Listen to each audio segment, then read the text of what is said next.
E aí, pessoal, vamos para o nosso resumo semanal? Essa semana até que não teve grandes novidades, né? O CGF foi normal, mas o que se falou muito foi sobre a prorrogação da medida provisória. Foi o assunto assim que o pessoal estava esperando, muitas pessoas preocupadas se iria ou não prorrogar, e acabou prorrogando, né? Foi um ato do presidente do Congresso Nacional e tem sua vigência prorrogada pelo período de 60 dias. Então, nós estamos em março, até 10 de março, abril até 10 de maio, então está prorrogada, mas provavelmente até lá já tenha havido as discussões e já tenha virado lei. Eu estive lendo uma reportagem que o relator, que é o senador Irajá de Abreu, ele informou que já teve 542 emendas foram apresentadas, mas somente 21 foram acatadas. Importante que ele disse o seguinte: rejeitamos tudo que poderia servir como incentivo ao desmatamento, como, por exemplo, a ideia de reduzir a reserva legal. Também não acatamos sugestões que anistiavam produtores rurais por dívidas. Por fim, foi rejeitada qualquer complacência com grileiros de terra ou com produtores que mantêm condições análogas ao trabalho escravo e estão listadas como tal. Por outro lado, ele explicou ter sido favorável às emendas que desburocratizam, simplificam e criam condições para que os produtores titularem suas terras, porque, segundo Irajá, esse é o maior entrave e dificuldade dos produtores brasileiros. A gente poderia aproveitar essa fase que ele está querendo desburocratizar e que os produtores gastem menos, para a gente saber se essa ferramenta do desmembramento, se não poderia ser incluído nesse pacote, porque ele acaba onerando, ele não simplifica, porque do momento que a gente tem que estar solicitando o cancelamento da área do vizinho, nem sempre o colega concorda, nem sempre o profissional, o proprietário concorda, e às vezes o imóvel já está registrado e acaba onerando o proprietário que está fazendo o desmembramento, efetuando o desmembramento. Quem sabe essa ferramenta está vindo por aí, e se não estiver, eu acho que o momento da gente solicitar é isso, não é mesmo? No grupo do Facebook me falaram: Margareth, está tendo discussão lá, dá seu palpite pra gente. Um colega perguntou o seguinte: tem uma questão interessante. Se um cliente nos pede os dados GPS, dados brutos, ou até mesmo os dados DWG, esses dados são direito dele ou cabe ao profissional a decisão entregar ou não entregar? Eu, pessoalmente, evito a entrega. Penso que é um arquivo pessoal e de direito do engenheiro. Essa questão houveram 50 comentários e 12 curtidas. Eu selecionei alguns comentários aqui, algum que eu achei assim mais interessante, mas olha, a maioria concorda que deve ser entregue. Um disse assim: bom dia, boa colocação, companheiro. Estou passando por esse problema ultimamente, pois alguns cartórios estão pedindo os dados brutos do levantamento. Para que eu não sei, pois tenho quase certeza que eles não dispõem de pessoal para analisar os mesmos e nem tampouco programas para isso. Eu sei que no Tocantins, os cartórios têm um provimento lá que os cartórios exigem os dados do GPS. Eu também não sei porquê, mesmo porque não é de responsabilidade do cartório solicitar isso, fazer essa verificação. Isso é responsabilidade do INCRA, talvez, que ele solicita, inclusive, talvez não, com certeza. Mas o cartório, eu não sei como e nem onde ele estaria usando isso. Outro respondeu: o cara te pagou para fazer esse serviço, ele tem direito. E a maioria dos comentários foi dando direito para que o proprietário tenha os dados dele. Onde, sim, o proprietário tem todo o direito. Ele está pagando não apenas pela coleta, mas também pelos dados obtidos. Até que o intuito da coleta em campo, já que o intuito da coleta em campo é obter esses dados para usar no momento ou futuramente.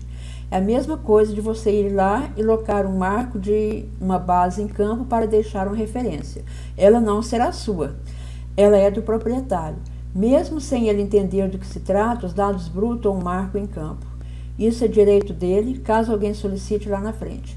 Ele pode não entender no momento para que serve, mas alguém lá na frente irá orientá-lo que ele tinha esse direito e aí ele pode cobrar isso até via judicial se quiser do profissional anterior que recebeu por isso. Entrega para ele e mantenha sua cópia para seu uso.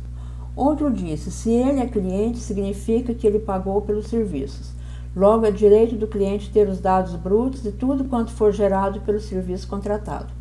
Já pensou se você morrer? Eu também sempre penso por esse lado também. Se a gente morrer, o cara vai perder o serviço. O cliente se ferra, pois não terá como ter os dados que ele pagou para serem gerados. Vejo com o olho negativo esse papo de guardar e não entregar os dados na esperança que o cliente seja dependente do profissional para sempre. Outro disse, entrego até rascunhos em papel de pão quando me pagam. Direito do consumidor. Mas nunca esqueçam que a guarda destas informações é responsabilidade do responsável técnico. Se não fosse isso, o Brasil teria sido descoberto por um cartógrafo alemão contratado por Cabral para orientá-lo. E me parece que essa questão foi o mesmo que fez o questionamento. Parece simples essa questão, mas se eu comprar um carro, ele não me dá direito ao projeto dele. Eu recebo o carro. Se eu quebrar o carro, eu tenho que comprar outro. O cliente paga por um projeto e o projeto é entregue. Os marcos são prova e referência de limites. Sobre essa questão dele, houve alguém que disse assim, na verdade, o projeto vem no manual do proprietário do carro. Outro não entendeu muito a dúvida dele. Outro diz, prestação de serviço é diferente de comprar um objeto pronto, é claro, né? O outro diz que não tem comparação. E, finalmente, alguém diz que já pegou vários serviços com exigências de fornecimento dos dados brutos. Não vejo motivos para não fornecer, desde que eu mantenha cópia dos dados e da exigência, ou seja, contrato, proposta. Esse aqui também diz, direito do cliente, somente dados e documentação em PDF, DWG, somente polígono limpo. E os dados em vetor, DWG, brutos e processamento e outras informações técnicas é de cunho intelectual do profissional, de acordo com a Lei Federal 5.194. E sobre isso, houve esse comentário. Os direitos autorais e intelectuais estão resguardados pela inscrição no devido conselho e confirmados pelo pagamento da RT, e devida assinatura do responsável técnico e anuência do contratante. Então, os direitos autorais já estão na RT. E eu não sei se essa resposta foi do que questionou. Foi do que questionou. Ele disse o seguinte, compartilho com a sua opinião, Sarana. Infelizmente, vou estudar essa lei que eu não conhecia, a Lei Federal 5194.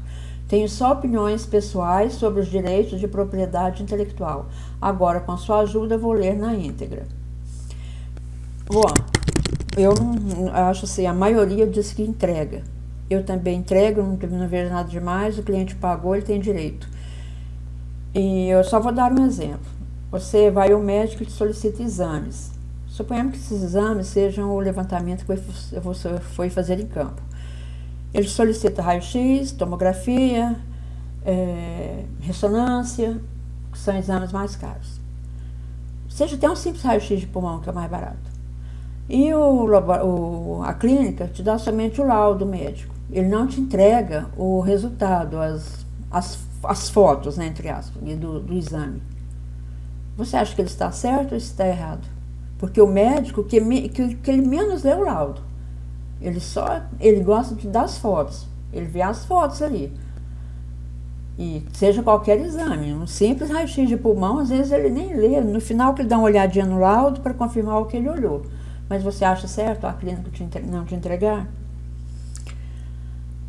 Eu vou gravar, não vou inserir aqui no resumo da semana, para não ficar muito longo, um vídeo sobre como, alguns questionamentos que eu tenho, algumas perguntas, como baixar os shapes, ou se tem alguma maneira de baixar os dados do CAR de um município. E já vou gravar mostrando como que a gente baixa esses shapes dos CAR, das reserva legal, da área de APP, área de pousio, de qualquer município do Brasil. Então vocês aguardem e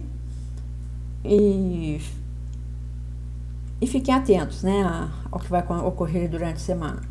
Sobre o assunto anterior, de guardar ou não os dados brutos, quem for assistir pelo YouTube, dê a opinião de vocês, o que vocês acham? Deve entregar, não deve entregar? Se você fosse o contratante do serviço, você exigiria que te fosse entregue para você os dados brutos, mudando de lado? Se você não entrega, fala pra gente por quê. E se você entrega, também fala por quê. Uma boa semana a todos, que tenham todos uma semana abençoada. Vamos ver as novidades dessa semana, se esse GEF vai funcionar bem, eu creio que sim, essa semana não deu problema. E já estão na reta final desse processo de inserir os dados da titulação. Eu acho que foi nessa época que eles estavam inserindo isso, mexendo no sistema, trabalhando no sistema, que deveria estar com mais problema. Vamos agora aguardar nesse GEF titulação, como que virá. A maioria de nós não irá trabalhar com esse GEF titulação, mas não deixe de mexer com o sistema que a gente trabalha. Então, pessoal, um beijão para vocês, fiquem com Deus e tenhamos todos uma semana muito abençoada.